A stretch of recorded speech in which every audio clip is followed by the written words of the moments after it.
hastily. I left GNPC and the West African Gas Pipeline Project. I picked up and registered,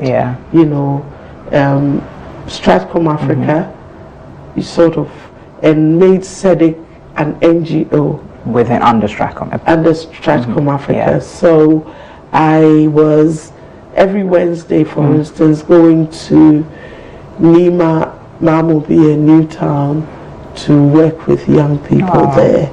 So I would train them in how to facilitate change and things in their own environment. Were they receptive? They were very receptive.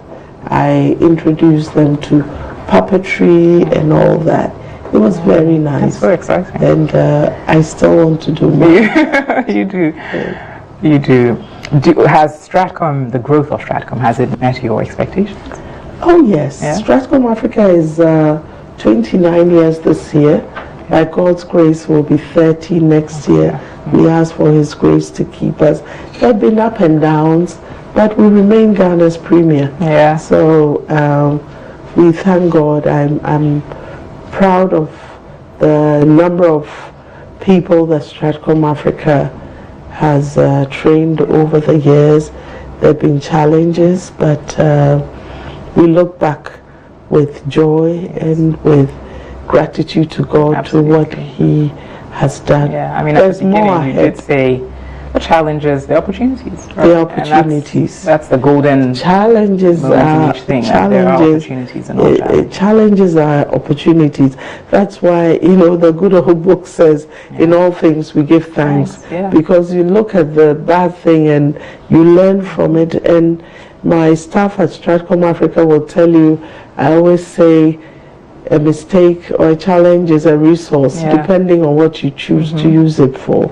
So it's been, we've had our highs, we've had our lows, but we still, it's been. And I'm sure you made your mom proud. Oh yeah, I'm sure you have. I hope so. And I'm really proud of the young people currently in Stratcom Africa, being led by Kofi, who is the business development director, and Sharon, the head of communications, and of course Kwame, who looks after operations. Young people, and they're making my work and life easy. Beautiful. So we're going to talk a bit more about Stratcom, but delve a lot deeper into who Esther is, even beyond Stratcom and communications. Stay with us here on the Natalie Ford Show.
You're welcome back to the Natalie Fort Show. Now, it's made possible through the support of MTN, Absa Bank Ghana, Taft College, and the Club G100, Self-Search, and Weller Dazzles.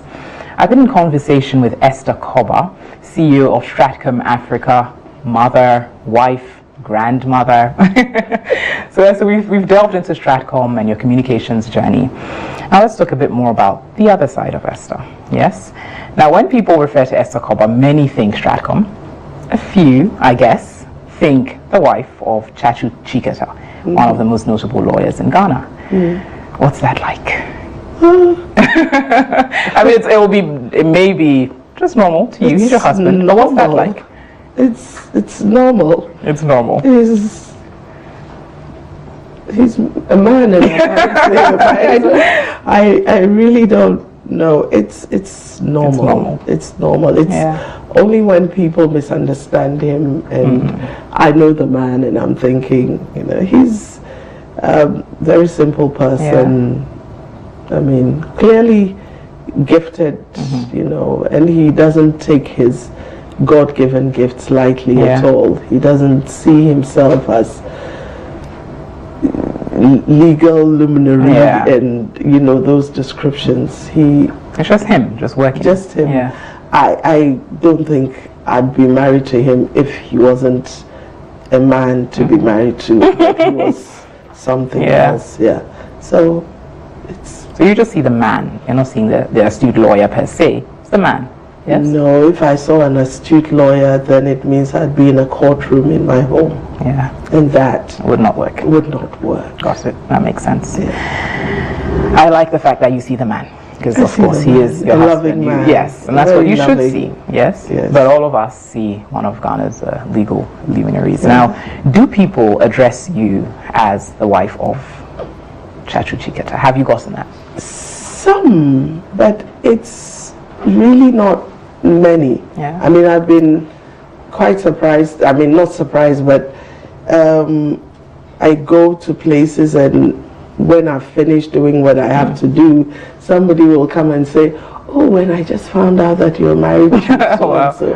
And I say, "Oh yeah, he's my husband," and I move on. He doesn't define me. God has defined me. He doesn't define you. No. And in fact, if he defined me for the kind of man he is, I don't think I'd be married to him. He's happy with who I am, and he allows me to be. And that really makes the marriage really exciting and makes it work because I'm who I am. And he doesn't define you. I think that just says it all. Esther is Esther. Right? So what attracted you to him? How did it all begin for you, and what attracted you? His honesty and hard work, and I don't know how to describe it, but Chachu has a certain deep love for his country and the development of his country. And he also believes in human rights, and it's almost like an obsession. Would you say it's like your obsession? I mean, you are so obsessed about filth and to write about 13 papers. Do you share that? We share that. We share that, and that attracts me to him. And he really does it just because he doesn't want anything. And his love for God. I mean, he's a simple person, for me, very truthful, because I feel that if you're with somebody who's honest. Then getting into trouble is not. So that's how he is. Very loving, very caring, and cares about everybody else. Humanity and and sometimes I have to remind him, Chachu, you have to take care of yourself too. That's how he is, a very selfless person, and that's what attracted you to him. As for the love story, one day you'll do a movie out of it on that it. Will, so that will be fun. You'll give me exclusive rights. I'll give you the exclusive. Thank you. You heard. Thank you. So I mean, I do see you talking about his selfless nature. Somehow that clicks to me as some characteristics of your mother. Yes. Yes. Yes. Yeah. Yes. Yeah. Yes.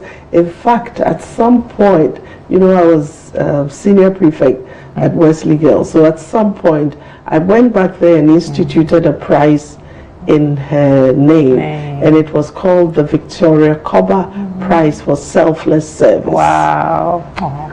So she really amazing. Put that in all of us, and that's probably why I saw that in him. Yeah, I'm sure that is why.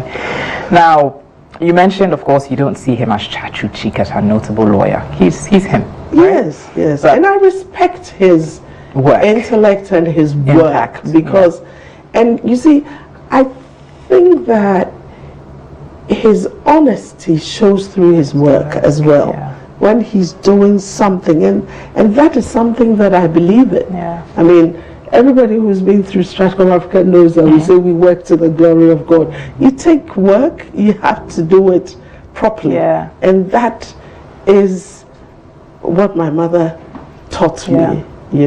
She used to sing this song around the Independence Day. Inya hauni mia onye menye medi. Wambu mazino ni jumayet. At that time, it was a song encouraging Ghanaians to be hardworking. A lazy person only waits to be fed. You see, and so I like how he approaches work. Yes, how he approaches work and how he does. So I guess that attracted you to him. That makes me happy with him. Happy. Now, what have been some of the difficult moments being married to such a notable personality? Oh, at first it was difficult to reconcile who as this individual being accused of things that you knew he hadn't done. But I always said, look, God knows the heart of man, so God will in the end vindicate. And he went through 15 years of a lawsuit, being in court. He was in prison, and all that. I visited him every day until he came out, and eventually he was acquitted. He was vindicated. And that, for me, it was difficult, but through the journey, especially the prison journey, that, how do I say that? It was difficult, but it was spiritually fulfilling. Wow. Because that was a period in which I prayed a lot. And those who remember will know that I used to do the monthly praise vigils. Because after I prayed and asked God to let us know whether he was innocent or not, and I said, Lord, if he's innocent, I know that you can turn this 5-year sentence into 5 months, and it was, or 5 weeks, or 5 days. That was your prayer. That was my prayer. And I decided I'm not going to ask God to free Chachu. I'm going to praise him because I believe that he has done it. And he came out of prison with that asthma attack 2 days before the 5th month. The 5th month. Wow. So that's why I say it was difficult. But it was spiritually fulfilling. It was spiritually fulfilling. So when I look at that period, I do not focus on the imprisonment, having to send food daily to in Sawon prison and all. I look at the things that God did for me during that period. How it shifted your perspective, built your faith? Built my faith and made my perspective in that God was using that for something. Yeah. And not only for us, because even the other 11 people in the cell where he found himself, I remember 2 weeks before he came out at the praise vigil, the preacher who preached said he used the when there was a storm on the sea where they were traveling with Jesus, and he stilled the storm. And this preacher said, you know what, there must have been other boats in the vicinity of where their boat was, and all those boats benefited from the calming of the. So he knew that once God stills the storm, others would benefit. He helped those 11 young people, including I think a 16-year-old who had no business being in prison. There. So the 11 people in the cell with him benefited eventually, because they told him his story, and he himself says that that was another university for him, because some of the stories of the people in jail that he heard, he had never treated in law school, and he found a way of helping them. And you know, he got his asthma attack was so bad because the inhaler that I had given him, he had given to somebody else. That's what caused the asthma attack. He gave out the inhaler, which he was supposed to use to prevent it. He said the previous day somebody else had an attack and didn't have an inhaler, so he gave his inhaler to that person. But that meant that when he had his attack, he didn't have. And throughout the night, I mean, it was bad. And by the time I saw him in Nsawam prison, in Nsawam hospital, he wasn't talking. At that moment, did you link the events to as a possible answer of prayer? I mean, what happened internally at that moment? Oh yes, I mean, this, now your movie. You know, 2 weeks before that, I had been praying, and I'm a simple prayer person. I don't, I just speak to God, because otherwise he has to be a simple God for me, a simple person, to be able to relate to him. So in the night I was praying, and me, I don't hear voices, none of those things. But this time I heard clearly, whether in my mind or in the room, you will bring him home.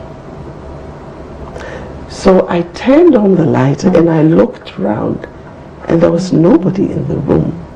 Well, 2 weeks later, I go to him on a Saturday, and he had a cold, but I had to go for a meeting at church, so I left and I went. Tried to send him medication. Of course, it wouldn't be allowed. It was against the rules. So on Sunday, I went to see him, and I find that he wasn't there. They took a long time bringing him out. As Sundays, I was given only 5 minutes, and he wasn't coming. So they eventually came and told me that he had had a very bad asthma attack and had been taken to the hospital. So I moved there, and you can imagine, I was running when the director at the prison at that time, may his soul rest in peace, came towards me and said to me in Fanti, Machraba Fanuko. You remember, I had prayed, and what I heard was, you will bring him home. Yes. And what I haven't said is, when I got that message, the following day when I went to the prison, I actually said, Church, you exercise faith. Pack your things and let's go. this is not your place. And said, I can't go. It will be against the law. I said, let's go. Of course, he couldn't leave the place. Of course, yeah, not that way. Yeah. Here was I being asked, take him away. Yeah. And I remember when I told him in prison that he should let me take you to, he said, we're working on some legal thing. I said, God didn't tell me that legal things will be required. And he came out, went to the hospital, and then they had to bring him to 37. Yeah. And at 37, they did their best, but they realized that he had to be moved to Kolebu. And all that time, I kept on praying. Yeah. All I said was, Jesus, Jesus, Jesus. Because at that time, you can't find the words. Yeah. You can't. I prayed until we took him to Kolebu. And for 5 days, he didn't sleep. He couldn't talk. He couldn't eat.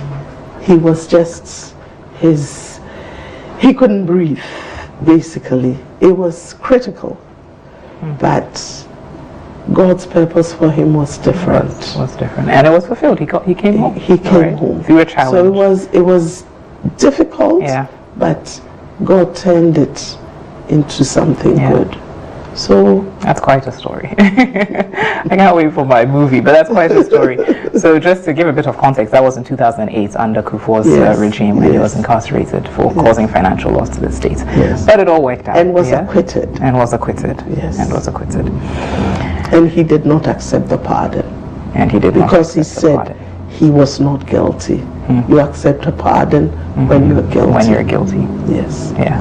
So from that challenge, everything worked out, and what God spoke, by God's grace, was fulfilled. Yes. Now do stay with us here on the Natalie Ford Show. We'll talk about your role as a mother, a grandmother, and then we'll move on to Fantastic from there. Stay with us on the Natalie Ford Show.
You're welcome back to the Natalie Ford Show. Now that was quite a story. That was quite a story, and you went through it all. So you've been through a lot. Only a bit of that. I can imagine, right? I can imagine it's only a bit. You've been through a number of things in your life. What I observe is the faith in God just remaining steady, right? If you had to title this phase of your life, this phase of Esther's life, what would it be called, and why?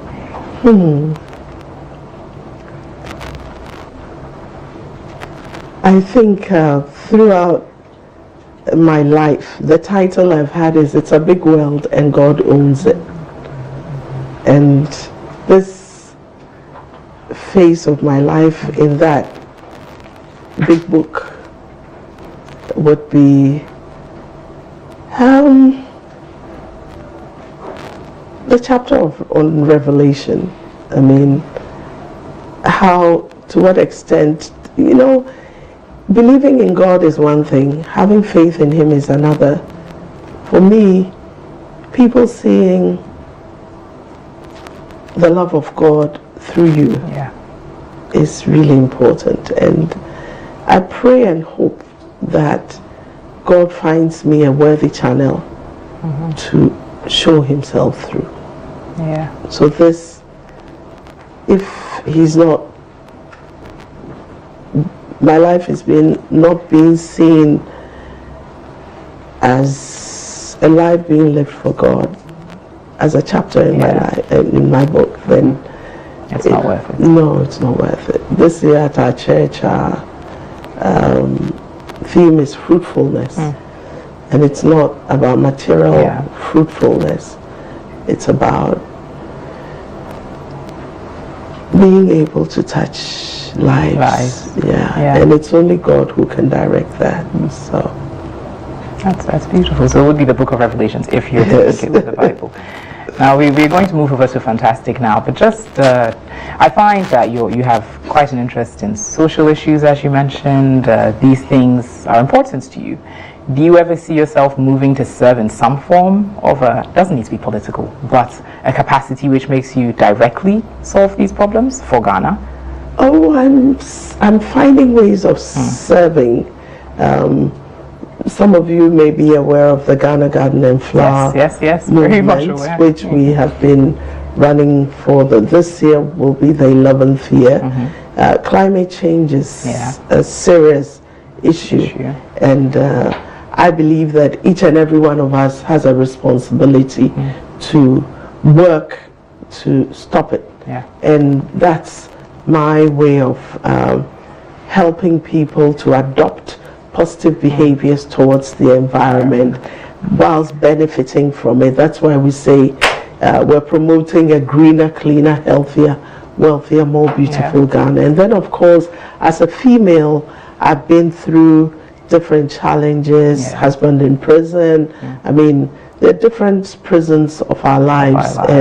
So I work with I work with females every now and then on a program called SHARE, where we use communication and facilitation principles to share information. What are the prisons of our lives? And I like that. And of course also Nature to Bloom. That is, a lot of people don't understand why women work in a certain way when they are in the workplace. I mean, we are very particular. We multitask, and so sometimes they say we're too much, and people fail to see the benefit that women bring. And then of course I have Read It, Write It, Say It better for public schools. I use drama and puppetry to work with children to learn to read and to love reading. So I think that there's so many ways, and at church and other places. These are channels. Everywhere you find yourself every day is a place for you for impact. So it doesn't need to be through politics and all. No, it's you have to benefit. If you're in the world and you're not benefiting yourself and your immediate surroundings, then what are you doing?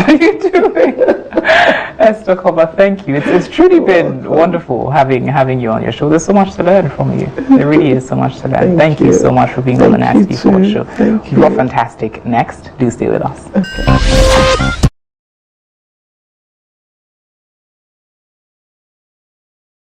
With Esther Koba now, of course, because of your field of work. The title of the game chosen for you is Word Web. Okay, now I'm going to mention 3 words that are related to your field, and you're expected to come up with 5 words that all start with the first letter of three words I'd mentioned. Okay, so say for example the first word is communications, so C, 5 other words starting with C, and you have less than 15 seconds for each word. Okay. Oh, it's always simple. Okay, so first word is communications. Common, content, clear, consent, concrete. Okay, done. Even more than 5. And it will be simple for you. Now, second word, media. My, mine, myself, miracle, mercy. Okay, done. Final word, public.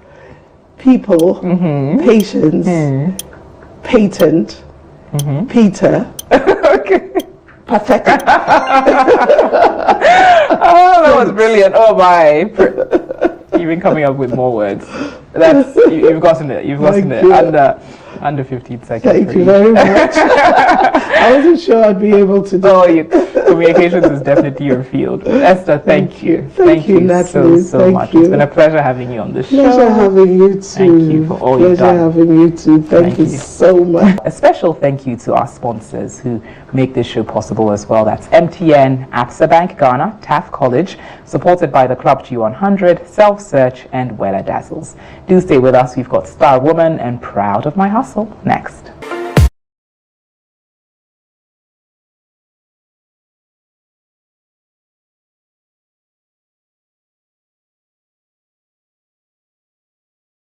Singer, songwriter, world record holder, interior designer, actor, author, mentor, marketing and branding enthusiast, a mother to 2, and a grandmother to 3. That, in a nutshell, is what and who I am. Music is like the air to me. It's like the background score of my life. It is in the background all the time in my life. My best form of expression. When words fail me, music comes to my aid. It's my comfort, my solace, my empowerment, my healing. I cannot imagine a life without music, and that's what music is to me. My life's greatest achievement would not be the 4 world records or anything great that I'm known for.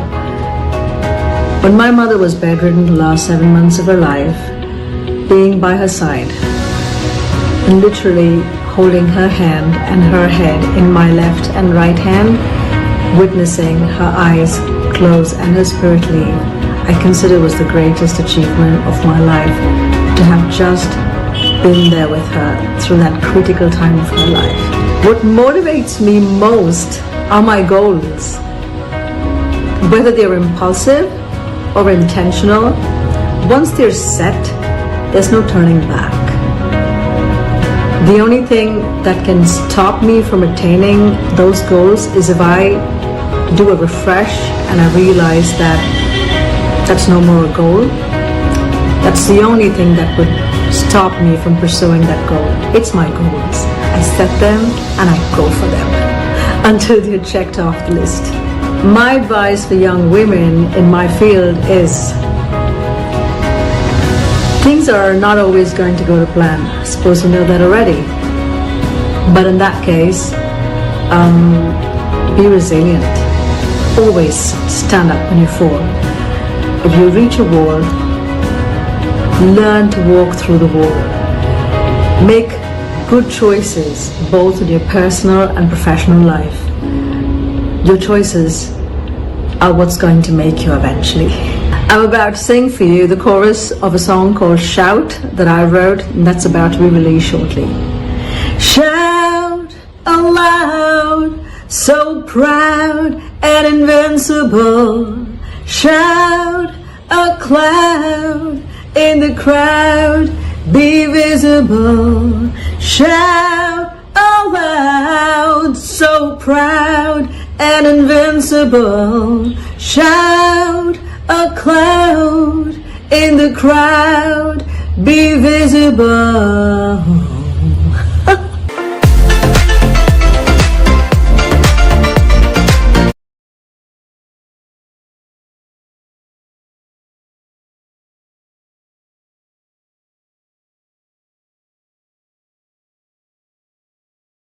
My professional as a phone repairer, I've been in this work through like 10 years now.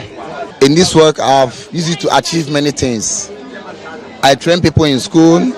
I build house with it. I bought a car. I have a business. I have a shops, and I have many things. As well, I'm proud of what I'm doing, and I pray that God will surely bless me so that I can increase it in a bigger way. My name is Kofi Benjamin. I'm proud of my household.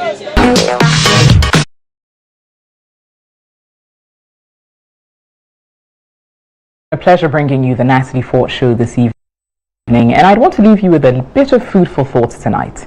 Oftentimes when we think about acquisitions in life, we usually think about external ones, material ones, getting a fancy house, a lovely car, lots of money, and that's all well and good. But just like Esther Koba did, why not make your focus internal acquisitions, selflessness, love, hard work? And in so doing, those material ones will surely come. That's what I want to leave you with tonight. Thanks again for watching The Natalie Fort Show. We're on your screen same time next week on GHOne Television. A special thank you to MTN, Absa Bank Ghana, Taft College, the Club GHOne, Self Search and Weller Dazzles for making this show possible. Till next week, we'll bring you more conversations that matter. Have a lovely evening.